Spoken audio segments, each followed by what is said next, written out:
أعوذ بالله من الشيطان الرجيم جزاؤهم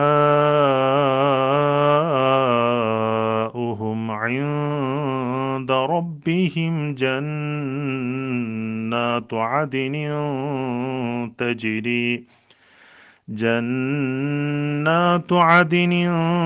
تجري من تحتها الأنهار خالدين فيها أبدا رضي الله عنهم ورضوا عنه ذلك لمن خشي ربه. അസ്സലാമു അലൈക്കും വറഹ്മത്തുള്ളാഹി വബറകാതുഹു. പ്രിയമുള്ള തജ്വീദ് പഠിതാക്കളെ, സുഹൃത്തുക്കളെ, ഇന്ന് നമ്മൾ കേട്ട ആയത്ത് സൂറത്തുൽ ബയ്യിനയിലെ അവസാനത്തേതും എട്ടാമത്തേതുമായ ആയത്താണ്. ഇൻഷാ അല്ലാഹ് അതിൽ നിന്നൊരു തജ്വീദിൻ്റെ നിയമം നമ്മൾ പഠിക്കാൻ പോവുകയാണ്. നിങ്ങൾ കേട്ടു ഖാലിദീന ഫീഹാ അബദ എന്ന് പറഞ്ഞതിന് ശേഷം ഒരു സ്റ്റോപ്പ്. അപ്പോൾ ആ സ്റ്റോപ്പിനെ കുറിച്ചാണ് നമ്മളിന്ന് പഠിക്കുന്നത്. അവിടെ നിങ്ങൾ കണ്ടു ഒരു ചിഹ്നം, സ്വാദ് ലാമ് യാ, ഇങ്ങനെയുള്ള ഒരു ചിഹ്നം.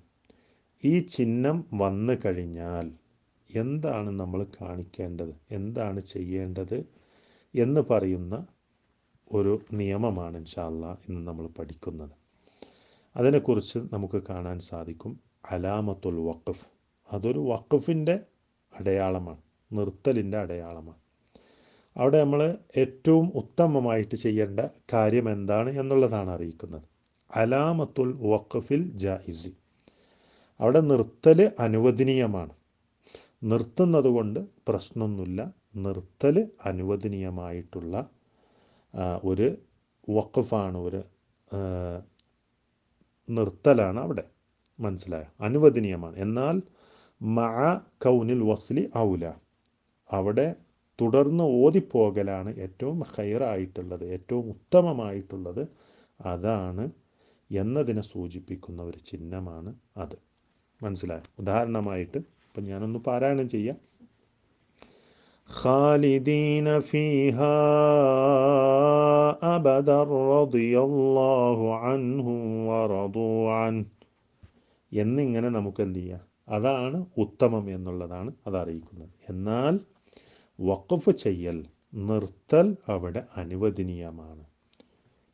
മനസ്സിലായോ? ചില സാഹചര്യങ്ങളിലൊക്കെ അങ്ങനെയുള്ള സ്ഥലങ്ങളിൽ ഒരു പക്ഷേ നമ്മെ സംബന്ധിച്ചിടത്തോളം നിർത്തേണ്ടി വരും.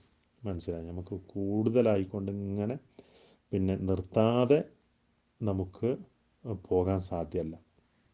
മനസ്സിലായി? അത്തരം സാഹചര്യങ്ങളിൽ അവിടെ നിർത്തുന്നത് കൊണ്ട് പ്രശ്നമല്ല എന്നതിന് കുറിക്കുന്ന ഒരു ചിഹ്നമാണ് അത് എന്നുള്ളത് നമ്മൾ മനസ്സിലാക്കുക. അള്ളാഹു അനുഗ്രഹിക്കുമാറാവട്ടെ. അസ്സലാമു അലൈക്കും വറഹ്മത്തുള്ളാഹി വബറകാതുഹു.